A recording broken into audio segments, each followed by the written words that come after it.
from miles and miles around. Oh, we'd pile our plates with chicken and all those country fixins, and the all-day singing and dinner on the ground. Oh, I'd wake up smelling chicken beans, skillet fried at dawn. Dad was freezing homemade ice cream neath the shade tree on the lawn. Deviled eggs, potato salad, layered cake, sweet iced tea, all waiting on the table for that Sunday Jubilee. We would pile it in the Chevy and hit the old Mount Olive Road. We'd reach the church a half hour early with our baskets tasty load. First we'd hear old Brother Simpson just haul off and preach the word. After that, good country eating and the finest singing you ever heard. Precious memories, how they lingered. Folks would gather here from miles and miles around. Oh, we'd pile our plates with chicken and all those country fixins, the all-day singing and dinner on the ground. We were looking for a city where the streets were solid gold, with cabins and mansions where folks would ne'er grow old. We'd count our many blessings, though not always one by one. When the roll was called up yonder, we would face life's evening sun.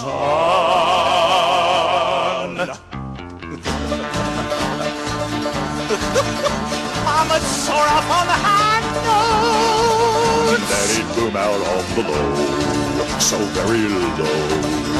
And somewhere in between, that's where the children had to go. It was a special kind of Sunday. We'd let our voices ring, singing good old gospel music. Oh, how we love to sing.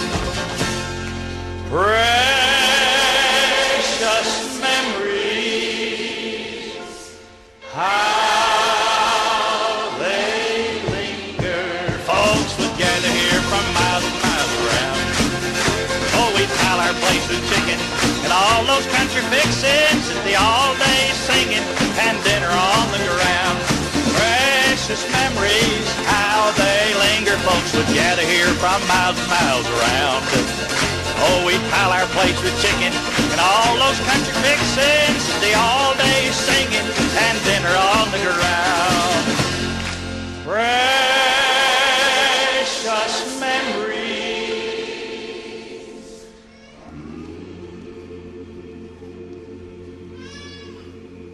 Gosh, I love you.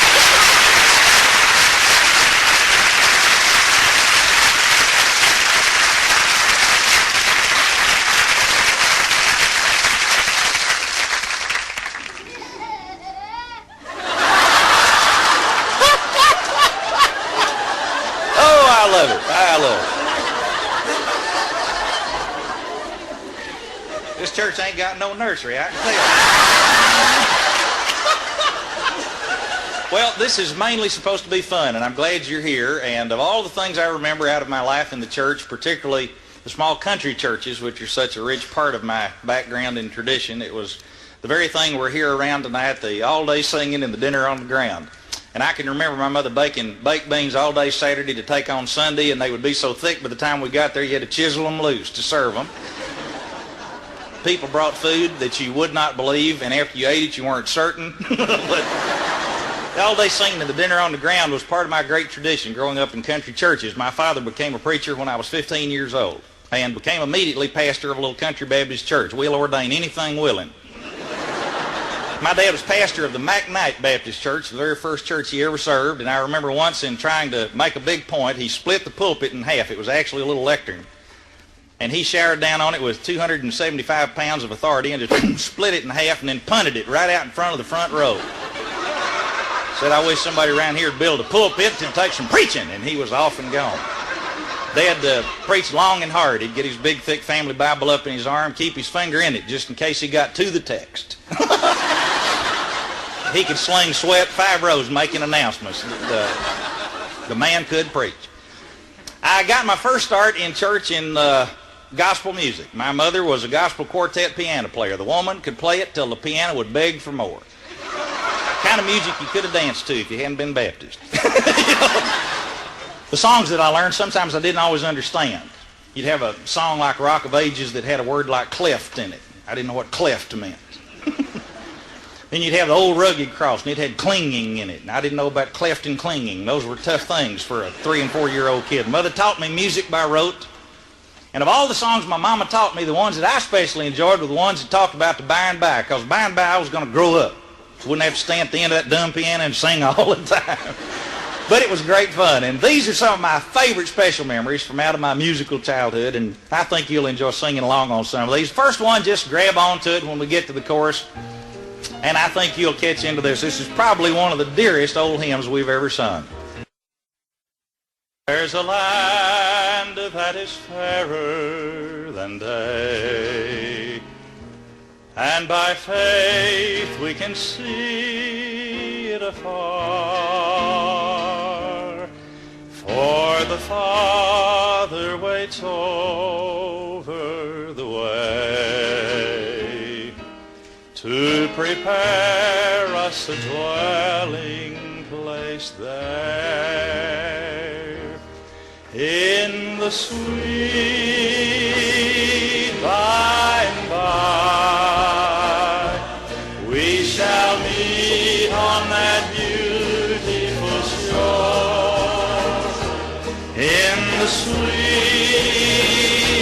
by and by, we shall meet on that beautiful shore. And this one is a really perky old by and by tune. It's like you want by and by to get here all of a sudden. And this is by and by when the morning comes. Just do the chorus with me, and about 2 times worth of that ought to get us ready for some real preaching. So see if you can do it. Okay, bye. What's our good key? Okay. By and by when the morning comes, when the saints of God are gathered home, we will tell the story how we've overcome, and we'll understand it better by and by. One more time. By and by when the morning comes, when the saints of God are gathered home, we will tell the story how we've overcome, and we'll understand it better by and by. We will understand it better by and by.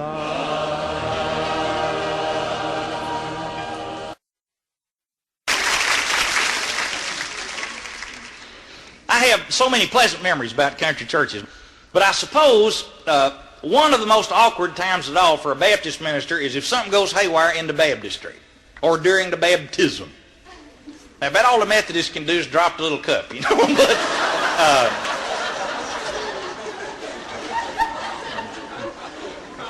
get a leak in the rubber glove maybe, something like that.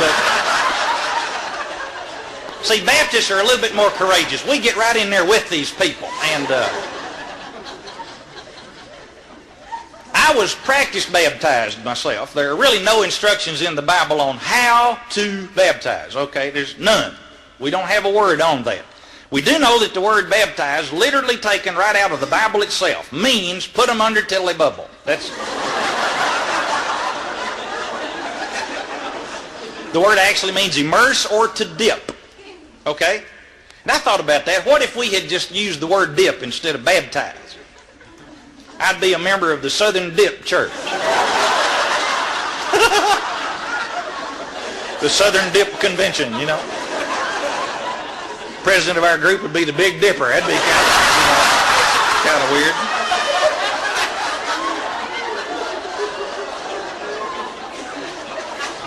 But there are absolutely no instructions in the Bible on how to baptize. We didn't give you any help with that. You're really very much on your own. Now, Gordon Renshaw was a ministerial student in the junior college in my hometown in Jacksonville, Texas, a little Baptist college where my father was going to school to prepare for the ministry. And and one Saturday, Gordon called and wanted to know if I'd mind going out to Striker Creek with him, because he had to baptize on Sunday afternoon. He'd never done it before. He was pretty nervous about it. So we went out to Striker Creek, and I just wore a pair of old cut-off jeans and got out in the creek with him. And Gordon Renshaw proceeds to practice baptize and almost killed me. I'll explain that to you.